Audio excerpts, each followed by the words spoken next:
The biggest problem with The Boys finale isn't that Homelander finally dies, it's how he dies. Powerless, terrified, and painfully human. Because after 5 seasons of chaos, bloodshed, and superheroes acting worse than the villains they claim to fight, The Boys doesn't end with some glorious superhero showdown. Instead, it quietly asks a much darker question.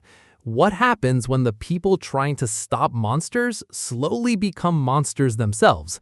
And somehow, the most shocking part of this ending isn't Homelander's downfall or even Butcher's fate. It's the brutal realization that the only person who may have truly escaped this cycle was Ryan. But to understand why this ending feels so devastating and why some fans may completely misunderstand what the show is trying to say, we need to break down everything that happened in The Boys finale.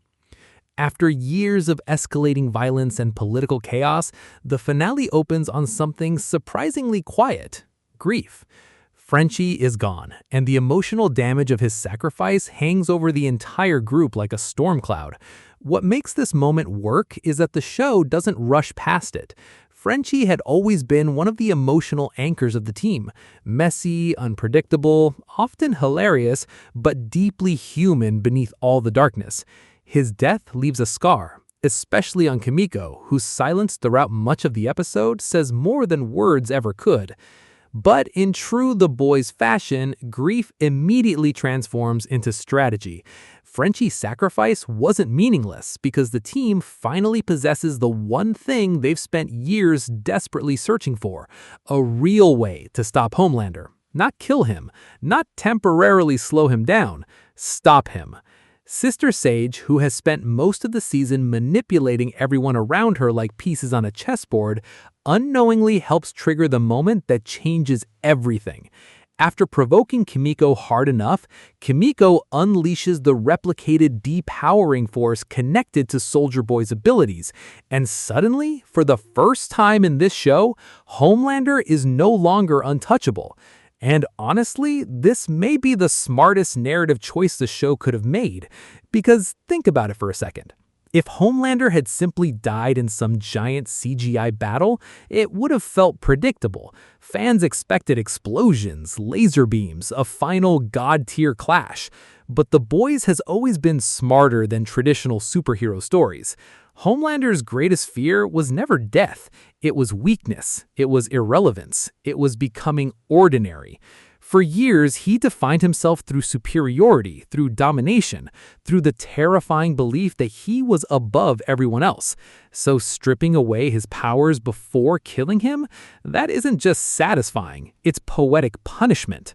Before we even get to that confrontation, though, the finale quietly starts dismantling the system that allowed Homelander to rise in the first place. The White House infiltration sequence may look like pure chaos on the surface, but symbolically, it matters. One of the smartest things The Boys has always done is show that power doesn't survive alone. Homelander wasn't dangerous because he could fly or shoot lasers from his eyes. He was dangerous because governments protected him, corporations profited from him, and terrified people enabled him. That's why Ashley Barrett's moment actually matters more than some viewers might realize. Ashley has spent the entire series surviving through fear. She compromised herself again and again because survival mattered more than morality. But here, when she finally chooses to help the boys instead of protecting herself, it becomes a rare moment of redemption in a universe where redemption almost never exists. Is it enough to erase everything she's done? Probably not. But in The Boys, even the smallest act of conscience feels revolutionary. Then we get the chaos fans came for. The Deep finally getting taken down feels less like tragedy and more like overdue karma. For years, he floated awkwardly between comic relief and pathetic villain, constantly chasing approval while refusing to genuinely grow as a person. Even when given opportunities to change, he always chose comfort, ego, and cowardice. So his downfall lands exactly the way it should: messy, humiliating, and strangely fitting. But let's be honest, none of that is why people watch this finale.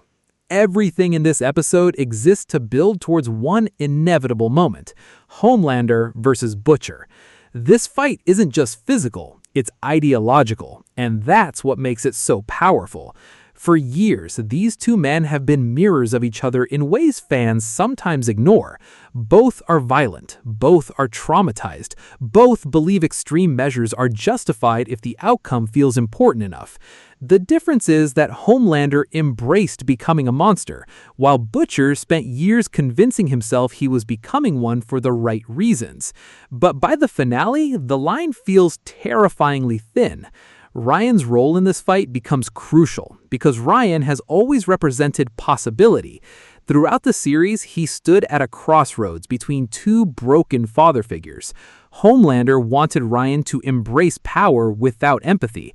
Butcher wanted Ryan to reject becoming his biological father, but often projected his own anger and pain on him in unhealthy ways. So when Ryan turns against Homelander, it matters. Not because he wins the fight, not because he becomes some superhero savior, but because he makes a moral choice. He rejects what Homelander represents, and in doing so, he quietly rejects becoming another version of Butcher too. That moment is the emotional center of the entire finale. Then comes the moment nobody can stop talking about. Kimiko, emotionally pushed to her limit and carrying the weight of Frenchie's memory, finally unleashes the force needed to depower Homelander. But in one brutal twist, Ryan and Butcher lose their abilities too, and suddenly Homelander becomes something we've never seen before. Human. No powers, just fear. And that fear matters. Because for years, Homelander believed himself untouchable. He stood above consequences, above morality, above humanity itself. But stripped away his powers, he's forced to confront something horrifying. He's just a man. And then Butcher kills him with a crowbar, which honestly feels perfectly on brand for the boys, because despite all the costumes and explosions, this show was never truly about superheroes. It was about corruption, trauma, power, and what unchecked violence does to people. Homelander dying like an ordinary man is exactly the kind of cruel irony this show has always loved. But if you think Homelander's death is the ending, that's where the finale quietly tricks you, because the real ending belongs to Butcher. At first, everything almost feels hopeful. The surviving members of the team share drinks, cigars, relief. After years of pain, it briefly feels like maybe peace is finally possible. Then Ryan destroys that illusion. When Butcher tries convincing Ryan to start over with him, Ryan says something that cuts deeper than almost any death in the episode. He reminds Butcher that Homelander being evil doesn't magically make Butcher a good person. And honestly, Ryan's right.